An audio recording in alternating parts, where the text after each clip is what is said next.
நல்லதோர் கிராமம் செய்வோம். நிலைத்த வளர்ச்சிக்கான இலக்குகளை பின்பற்றி கிராம ஊராட்சி வளர்ச்சி திட்டம் தயாரித்தல் குறித்த விளக்கப்படம். நம் தமிழ்நாட்டில் அமையப்பெற்றுள்ள 12,524 கிராம ஊராட்சிகளின் ஒட்டுமொத்த வளர்ச்சியும் மத்திய மாநில அரசுகளின் திட்டங்கள் மூலமாகவே முன்னேறி வருகின்றன. தற்பொழுது கிராம ஊராட்சி வளர்ச்சி திட்டம், அதாவது VPDP மூலமாக போடப்படும் திட்டங்கள் அனைத்தும் முறைப்படுத்தப்பட வேண்டி நிலைத்த வளர்ச்சிக்கான இலக்குகள் என உலக அளவில் தெரிவித்திருக்கும் 17 இலக்குகளில் நம் அடிப்படை வாழ்விற்கென தேவைப்படும் 10 இலக்குகளின் மூலமாக கிராம ஊராட்சியில் அனைத்து வளர்ச்சி திட்டங்களையும் ஒருங்கிணைத்து தயாரிக்கப்பட்டுள்ள இந்த விளக்கப்படத்தினை நாம் காணலாம்.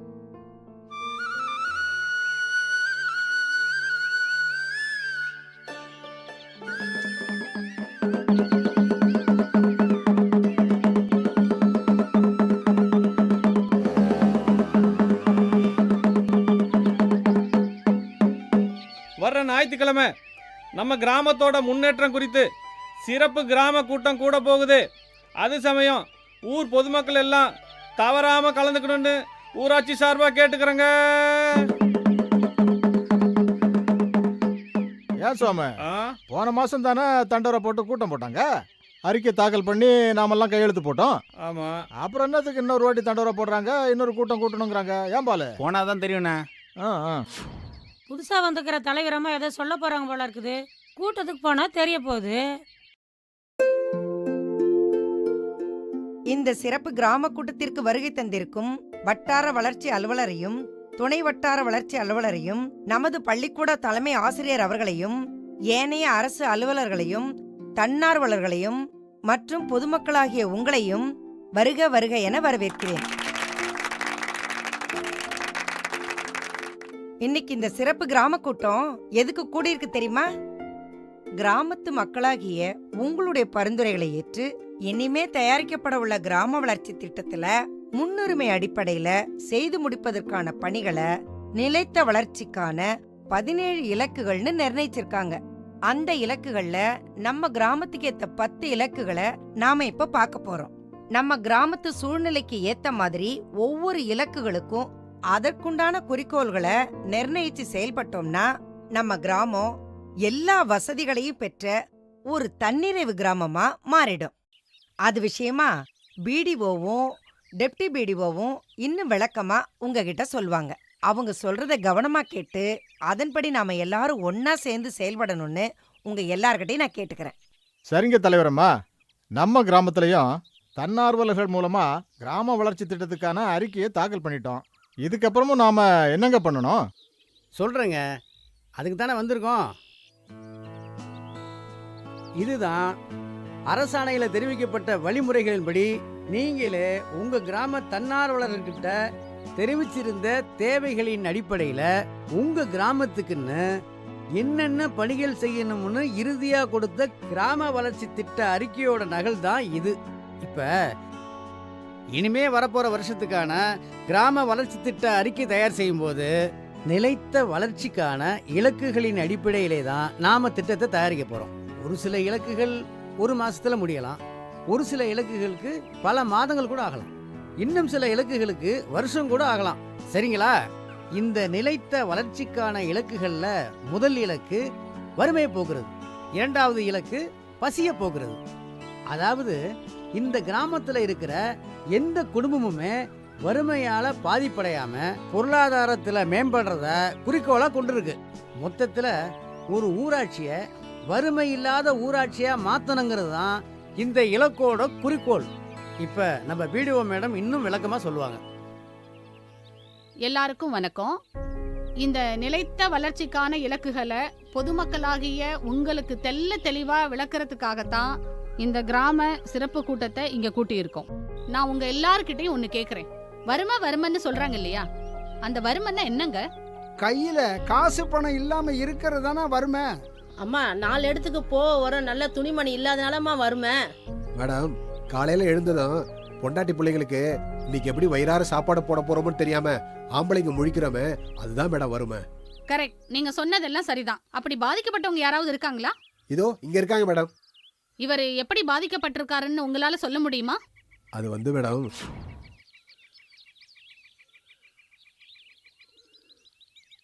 எங்கே போனாலும் வேலை இல்லை வேலை இல்லைன்னு சொல்கிறாங்க. என்ன பண்ண போகிறேனோ.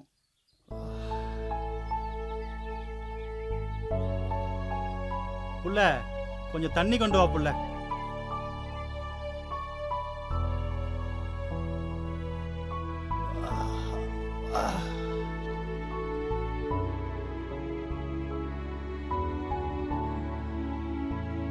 இந்தாயா. என்னையா அதுக்குள்ள வந்துட்ட? வேலை எதுவும் கிடைக்கலையா? எங்க புள்ள, காலையிலேருந்து நாயா பேய அலைஞ்சு திரிகிறேன். ஒரு வேலை கூட கிடைக்க மாட்டேங்குது. என்னய்யா இப்படி சொல்லிட்ட? நீ ஏதாச்சும் பணம் கொண்டாருவே, அதை வச்சு சமாளிக்கலான்னு பார்த்தா வீட்ல ஒரு பொட்டு அரிசி கூட இல்லையா? என்ன புள்ள பண்ணட்டும், எல்லாம் நம்ம தலை எழுத்து. என்ன பண்றது? கஞ்சி வைக்கிற அளவு கூட அரிசி இல்லையே.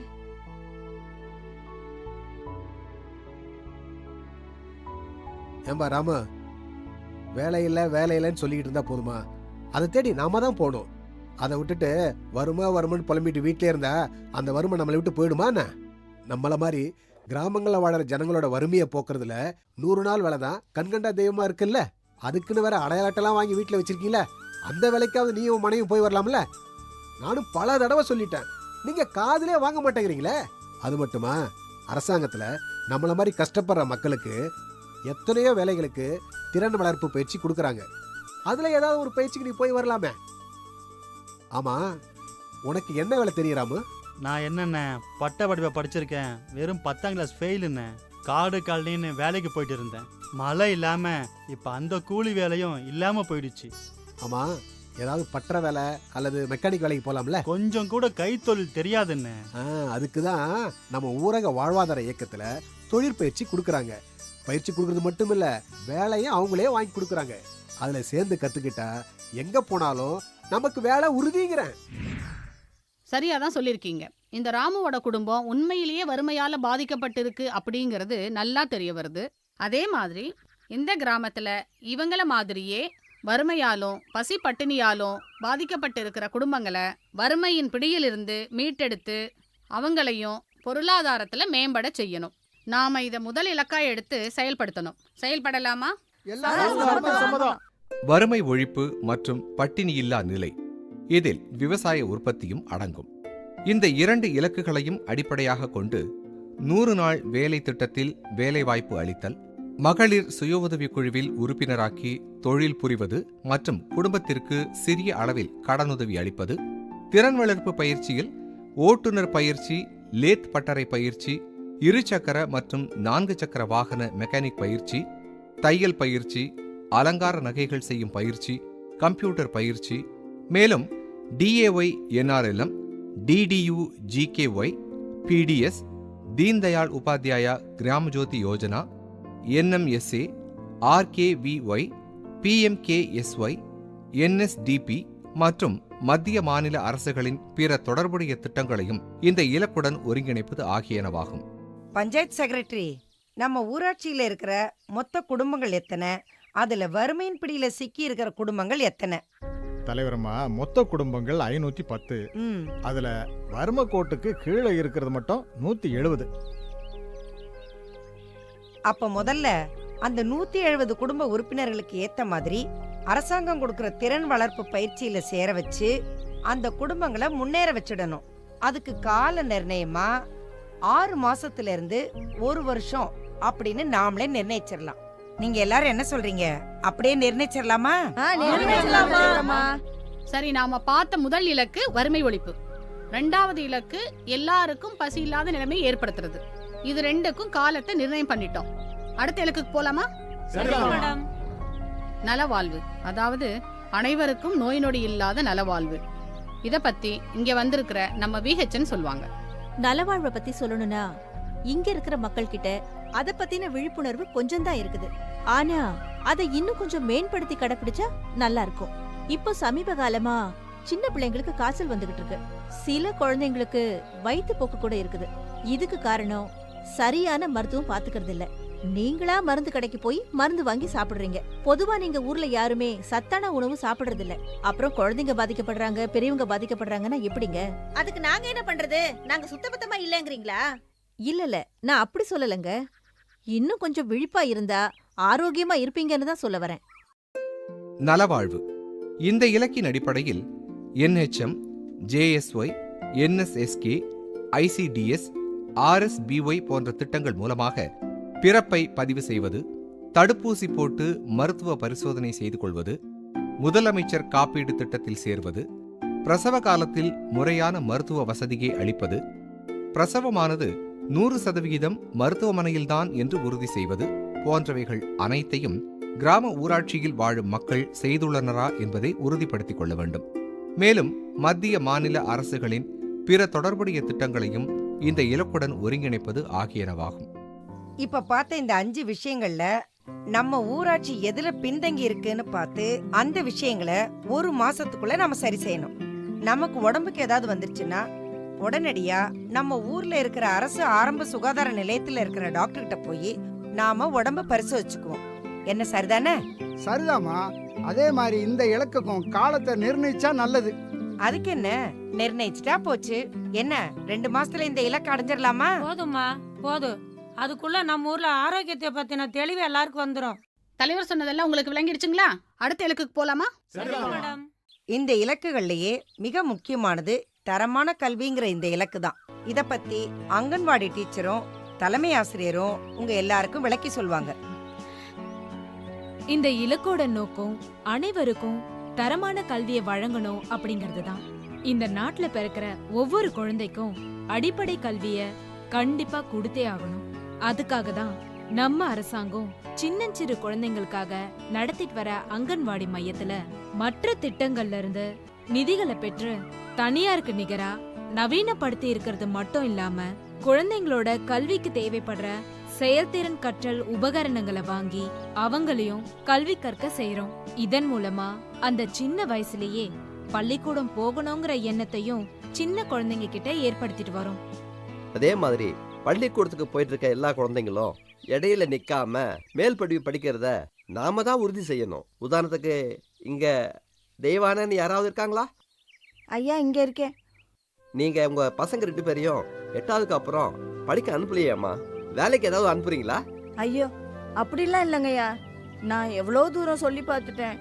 என் பசங்க போக மாட்டேங்கிறாங்கய்யா. அப்படி நீங்க சாதாரணமா விட்டுறக்கூடாதுமா. தான் பிள்ளைங்களை படிக்க வைக்கிறது தான் பெற்றோருங்களோட கடமை. இதுக்காக அரசாங்கம் எத்தனை முயற்சிகளை செஞ்சுட்டு வர்றாங்க தெரியுமா? அதனால உடனடியா உங்க பசங்களை பள்ளிக்கூடத்துல சேர்க்கிற வழியை பாருங்கம்மா. சரிங்க ஐயா. தரமான கல்வி. இந்த இலக்கின் அடிப்படையில் பள்ளி செல்லும் வயதுடைய குழந்தைகள் அனைவரும் பள்ளி சென்றிருக்க வேண்டும். இடை நின்றவர்களையும் பள்ளியில் சேர்க்க வேண்டும். 100% கல்வியை பெறுவதற்காக பள்ளியை மேம்படுத்த வேண்டும். பள்ளி மாணவர்களுக்கு பள்ளியிலேயே தங்கும் வசதி, போக்குவரத்து வசதி, உதவித்தொகை, நோட்டு புத்தகங்கள், மதிய உணவு, மாணவர்களுக்கான பிற தேவைகள், அங்கன்வாடி மற்றும் பள்ளிகளில் மாணவ மாணவியருக்கான கழிப்பறை வசதி, காலியாக உள்ள ஆசிரிய பணியிடங்களை நிரப்புதல் போன்ற மேற்கண்ட வசதிகள் அனைத்தும் கிராம ஊராட்சியில் இருக்கின்றனவா என்பதை உறுதிப்படுத்திக் கொள்ள வேண்டும். மற்றும் ICDS, SSA, national digital literacy mission, DDU-GKY, மேலும் மத்திய மாநில அரசுகளின் பிற தொடர்புடைய திட்டங்களையும் இந்த இலக்குடன் ஒருங்கிணைப்பது ஆகியனவாகும். அதே மாதிரி படிக்கிற நம்ம பசங்களுக்கு என்னென்ன எதிர்கால வேலை வாய்ப்புகள் இருக்குங்கிறத நாம தான் அவங்களுக்கு புரிய வைக்கணும். இந்த பணிய இங்க இருக்கிற இளைஞர் நற்பணி மன்றம் தொடர்ந்து கண்காணிக்கணும்னு உங்களை கேட்டுக்கிறேன். இதுக்கு அவங்கவுங்க பெற்றோரும் பொறுப்பேத்துக்கணும். தலைமை ஆசிரியரும் இத பத்தி தொடர் நடவடிக்கை எடுக்கணும்னு கேட்டுக்கிறேன். அதுக்கு கால நிர்ணயமா 1 மாச காலத்தை இலக்கா வைக்கலாமா? அடுத்ததா நாம பார்க்க போறது பாலின சமத்துவம். அதாவது ஆணா இருந்தாலும் பெண்ணா இருந்தாலும் சமமா பாவிக்கணும். அது எப்படிமா இன்னொரு வீட்டுக்கு போறவள சமமா பார்க்க முடியும்? என்னதான் இருந்தாலும் பசங்க பசங்க தான், பொண்ணுங்க பொண்ணுங்க தான். மா, நீங்களும் ஒரு பொண்ணு தானே, நீங்களே இப்படி பேசலாமா? உங்கள மாதிரி பெண்களால தான் இன்னைக்கு பெண் குழந்தைகளோட பிறப்பு விகிதமே ரொம்ப சரிஞ்சு போயிருக்கு. அரசாங்கம் எவ்வளவோ திட்டங்களை பெண் குழந்தைகளுக்கு அறிவிச்சு நடைமுறைப்படுத்திட்டு வரதுனால இன்னைக்கு பெரும்பாலான பெண்கள் ரொம்ப நல்லா படிச்சு பெரிய பெரிய வேலையில இருக்காங்க. நீங்க என்னடானா இவ்ளோ வேறுபாடு பாக்குறீங்களே. அதனால நீங்க யாரும் இனிமே பெண் குழந்தைகளை ஒதுக்காதீங்க, அவங்கள சரிசமமா பாவீங்க. பாலின சமத்துவம். இந்த இலக்கின் அடிப்படையில் NMEW, BBBP, JSY, RBSK, ICDS, SSY, சப்லா, NHM, SSA ஆகிய திட்டங்களின் மூலமாக பிறந்த பெண் குழந்தையை பதிவு செய்வது, பெண் குழந்தையை அங்கன்வாடியில் சேர்ப்பது, பெண் குழந்தையை பள்ளியில் சேர்ப்பதை உறுதி செய்வது, பெண் குழந்தை இடைநில்லாமல் பள்ளியில் படிப்பதை கண்காணிப்பது, குழந்தை திருமணத்தை தடுப்பது, சிறுவயது கர்ப்பம் பற்றி விழிப்புணர்வு அளிப்பது, அனைத்து பெண்களையும் மகளிர் சுய உதவிக் குழுவில் ஒருங்கிணைப்பது, கிராம சபாவில் குறைந்தது 50% மகளிரை கலந்து கொள்ளச் செய்வது, ஊராட்சியில் பெண் வார்டு உறுப்பினர்களுக்கு முறையான பயிற்சி மற்றும் கூட்டத்தில் பங்கேற்கச் செய்வது, சமமான வேலைக்கு ஆண் பெண் இருவருக்கும் சமமான ஊதியம் கிடைக்கப்பெறச் செய்வது, பெண் குழந்தைகளின் உயர்கல்வியை தடுக்காதிருத்தல், மேலும் மத்திய மாநில அரசுகளின் பிற தொடர்புடைய திட்டங்களையும் இந்த இலக்குடன் ஒருங்கிணைப்பது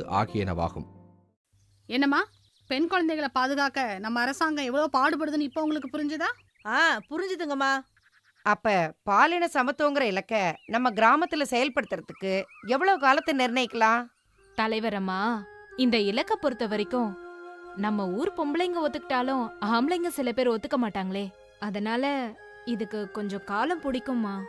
நம்ம கமலா சொன்ன மாதிரி பாலின சமத்துவங்கிற இலக்குல அதுல கொஞ்சம் கூட உடன்பாடு இல்லாத ஆம்பளைங்க மனசுக்குள்ள கொண்டு போய் சேர்க்கணுங்கிறத நான் மனப்பூர்வமா ஏத்துக்கிறேன்.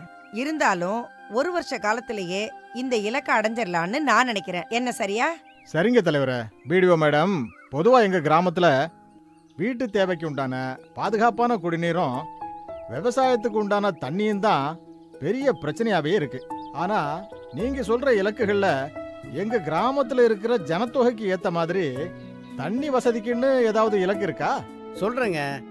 இது குடிநீர் மற்றும் சுகாதாரம், அதாவது அனைவருக்கும் தண்ணீர் மற்றும் தூய்மை இந்தியா அப்படின்னு ஒரு இலக்கை அறிவிச்சிருக்காங்க.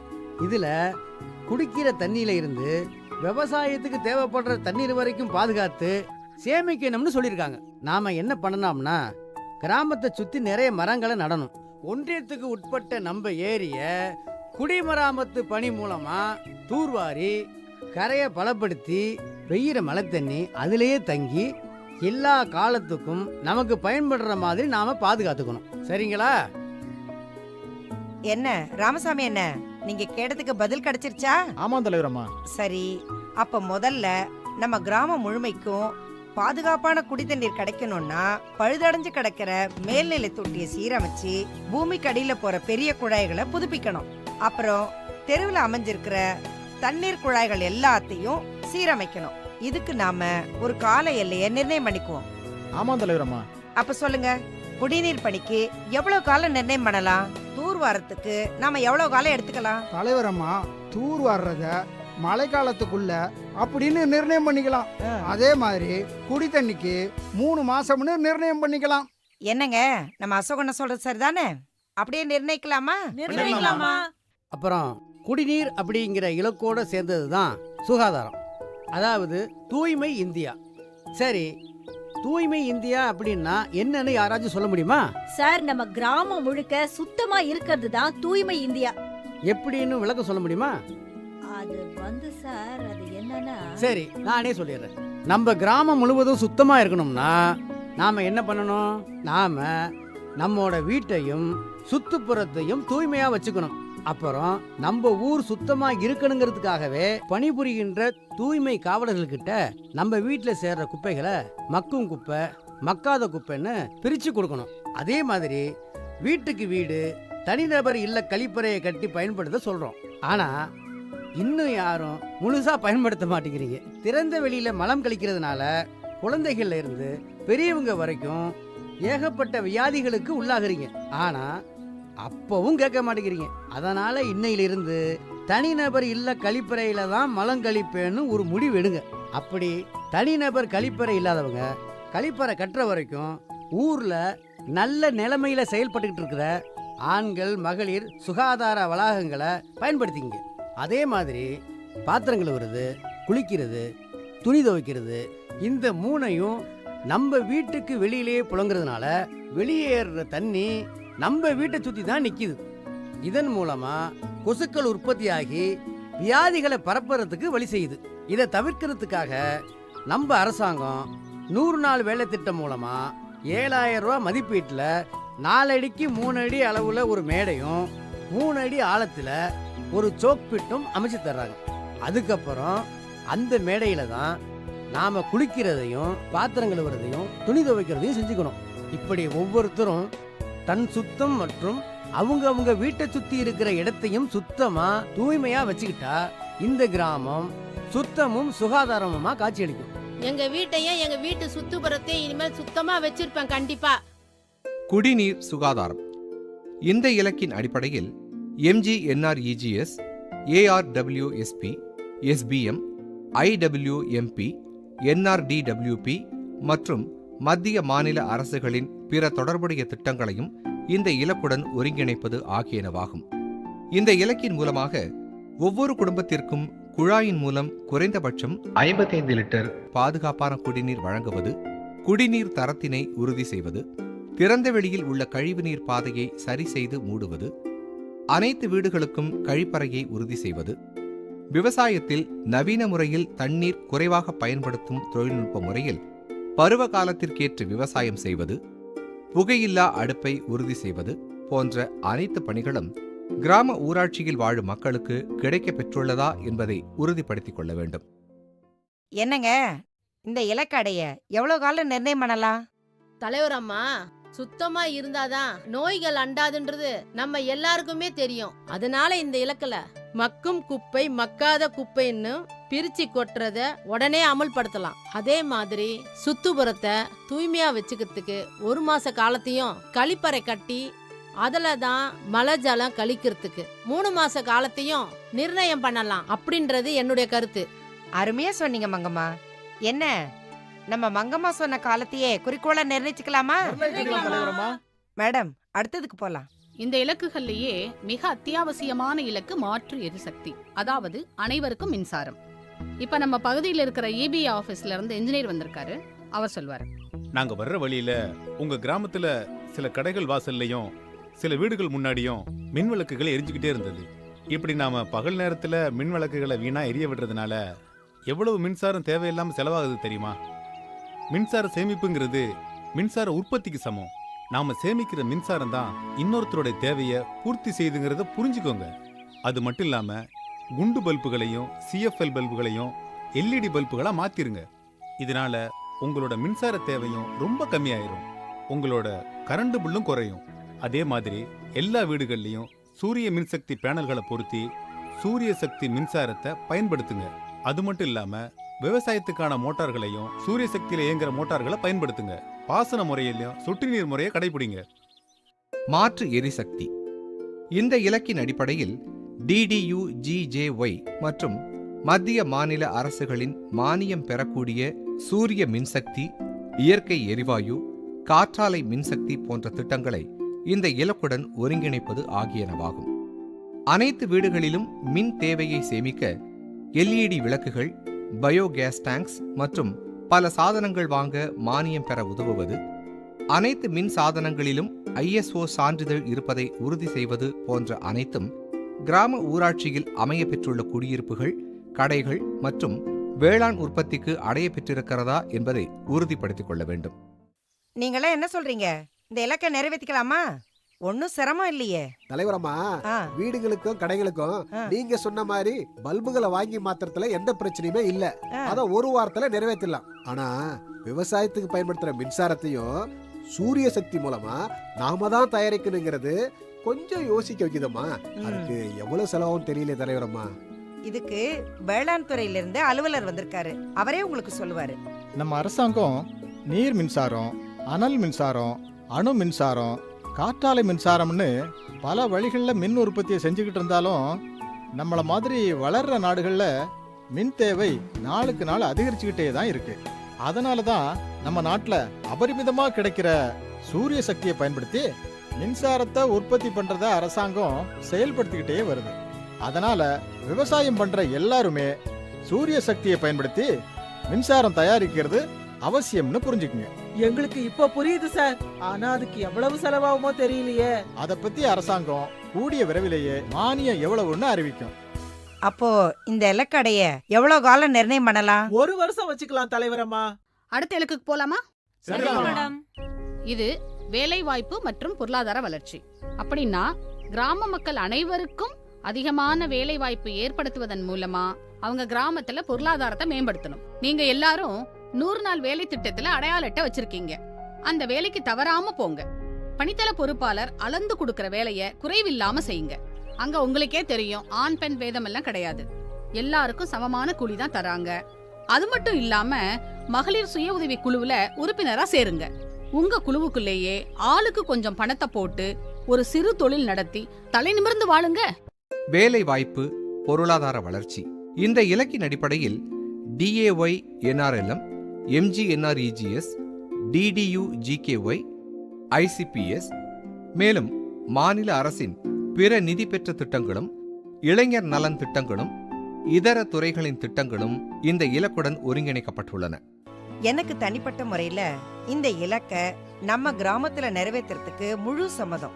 ஏன்னா நம்ம கிராமத்துல தான் 12வது வரைக்கும் படிச்ச பெண்கள் நிறைய பேர் வீட்லயே இருக்காங்க. வேலைக்கு போகிறதுக்கு வீட்டுல இருக்கிற நம்ம பெண்கள் முன் வரணும். அப்படி அவங்க முன் வந்தா அவங்க குடும்பத்தோட பொருளாதார நிலையும் உயரும், நம்ம கிராமத்திலயும் பொருளாதார வளர்ச்சி ஏற்படும். இதுக்கு எவ்வளவு காலம் நிர்ணயிக்கலாம்? ஒரு 3 மாசம் நிர்ணயிக்கலாம் தலைவரம்மா. சரிம்மா, நம்ம தன்னார்வலர் கமலா சொன்ன மாதிரி இந்த இலக்க அடையறதுக்கு 3 மாச காலத்தை நாம எல்லையா நிர்ணயிக்கலாமா? தலைவரம்மா, நீங்க சொல்றதெல்லாம் வாஸ்தவம் தான். தண்ணியை பத்தி சொல்லிட்டீங்க, மின்சாரத்தை பத்தி சொல்லிட்டீங்க, சுகாதாரத்தை பத்தியும் சொல்லிட்டீங்க. ஆனா இப்ப வந்துட்டு போச்சே வரதா புயலும் ஓகி புயலும், அந்த மாதிரி திடீர்னு ஏற்படுற இயற்கை சீற்றத்தால அதிகமா பாதிக்கப்பட்டதுல நானும் ஒருத்தம்மா. என் தோட்டத்துல இருக்கிற மாமரம், தென்னை மரம், தேக்கு மரம் எல்லாம் அடியோட சாஞ்சு போச்சுமா. ஐயா, நீங்க சொல்றத கேட்கும்போது மனசுக்கு ரொம்ப கஷ்டமா இருக்கு. ஆனா இந்த மாதிரி இயற்கை பேரழிவுகள்ல இருந்து மக்களை காக்கணுங்கிறதுக்காகத்தான் பருவநிலை மாற்றங்கள், அதாவது திடீர்னு ஏற்படுற மழை, வெள்ளம், வறட்சி, நிலச்சரிவு, கடும் குளிர், இதை எல்லாத்தையுமே கிராம மக்களுக்கு முன்கூட்டியே தெரிவிக்கணும். அரசு இயந்திரம் நம்ம பகுதிக்கு வந்து சேர்றதுக்கு முன்னாலேயே நாமே நம்மளை பாதுகாத்துக்கணுங்கிறதுக்காகவே கிராம தன்னார்வலர்களை கொண்ட ஒரு படையை உருவாக்கணும். அதுக்கப்புறம் அவங்களுக்கு பேரிடர் காலங்களில் எப்படி செயலாற்றணும்னு பயிற்சி கொடுக்கணும். பருவநிலை மாற்றங்கள் இந்த இலக்கின் அடிப்படையில் MGNREGS, IWMP, green India mission, social forestry மற்றும் மத்திய மாநில அரசுகளின் பிற தொடர்புடைய திட்டங்களையும் இந்த இலக்குடன் ஒருங்கிணைப்பது ஆகியனவாகும். என்னங்க, இந்த இலக்க பத்தி உங்க எல்லாருக்கும் நல்லா புரிஞ்சுதா? இந்த இலக்குக்கு நம்ம கிராமத்து இளைஞர்கள் தயாரா? தலைவரம்மா, நாங்க இப்பவே தயாரா இருக்கோம். சரி, அப்ப இதுக்கு எவ்வளவு காலத்தை நிர்ணயிக்கலாம்? தலைவரம்மா, இளைஞர் படைக்கு நான் பொறுப்பு. இன்னும் 1 வாரத்துக்குள்ள படையை திரட்டிடுறேன். பயிற்சிக்கு ஏற்பாடு பண்ணுங்க. மேடம், அடுத்ததுக்கு போலாம். இது சுற்றுச்சூழல் மற்றும் உயிர்ச்சூழல் மறுமலர்ச்சி. அப்படின்னா இப்போ ஒரு மரம் இருக்குதுங்க, அது நமக்கு என்னெல்லாம் தருது? நிழல், பழம், கொட்டை, இலை, சுள்ளி, மரத்துண்டு, இதையெல்லாம் தருது. இது மட்டும் தானா? பறவைங்க வாழ இடம் தருது, நாமெல்லாம் சுவாசிக்கிறதுக்கு ஆக்சிஜன் தருது, தூசிகளை தடுக்குது, ஒளி இரைச்சல்களை குறைக்குது. சரி, இப்ப மரத்துல இருந்து இலை கீழே விழுகுது, அப்புறம் சருகாகுது. அதை வண்டு, குளவி, எறும்புங்க இதுங்க எல்லாம் உணவா சாப்பிடுது. அதுக்கப்புறம் அதுங்க கழிவுகளை வெளியேற்றுது. அந்த கழிவுகளில் காளானும் பூஞ்சையும் படருது. அப்புறம் மண்புழு, பூரான், வண்டு இதுங்கெல்லாம் அதை மேலும் சிதைக்குது. அப்புறம் மைக்ரோஃப்ளோராக்கள், அதாவது நுண்ணுயிரிகள் அந்த மண்ணை பண்படுத்தி அதை மரத்துக்கு தேவையான சக்தியா மாத்துது. இதுதான் உயிர் சூழல் அமைப்புங்கிறது. இதுல ஏதாவது குளறுபடி நடந்தா எந்த உயிரும் நீடிச்சு நிலைச்சு இருக்க முடியாது. அதனால சுற்றுச்சூழலை பாதுகாப்போம். சுற்றுச்சூழல் இந்த இலக்கின் அடிப்படையில் MGNREGS, RKVY, IWMP, PMKSY, green India mission, social forestry மற்றும் மத்திய மாநில அரசுகளின் பிற தொடர்புடைய திட்டங்களையும் இந்த இலக்குடன் ஒருங்கிணைப்பது ஆகியனவாகும். நம்ம பிடிஓ மேடமும் டெப்டி பிடிஓ சாரும் இலக்குகளை பத்தி நல்ல விளக்கமா சொன்னாங்க. புரிஞ்சதா உங்களுக்கு? அதனால நம்ம கிராமத்து வளர்ச்சிக்குன்னு தேவையான 10 இலக்குகளை இப்ப நிர்ணயிச்சிருக்கிற காலத்துக்குள்ளேயே செயல்படுத்தணும் அப்படிங்கறத குறிக்கோளா வச்சு நாம கிராம வளர்ச்சி திட்டத்தை நடத்தி முடிக்கணும். அதன் மூலமா நம்ம கிராமமும் எல்லா வளர்ச்சியும் அடைஞ்ச ஒரு தன்னிறைவு பெற்ற கிராமமா மாறிடும். அதுக்கு நீங்க எல்லாரும் ஒத்துழைப்பு தரணும்னு நான் கேட்டுக்கிறேன். எல்லாரும் கட்டாயமா ஒத்துழைப்பு தருவீங்களா? இனி வரும் காலங்களில் மேற்கூறிய இலக்குகளின் அடிப்படையிலேயே கிராம ஊராட்சி வளர்ச்சி திட்டம் தயாரிக்கப்பட வேண்டும் என கேட்டுக்கொள்ளப்படுகிறது.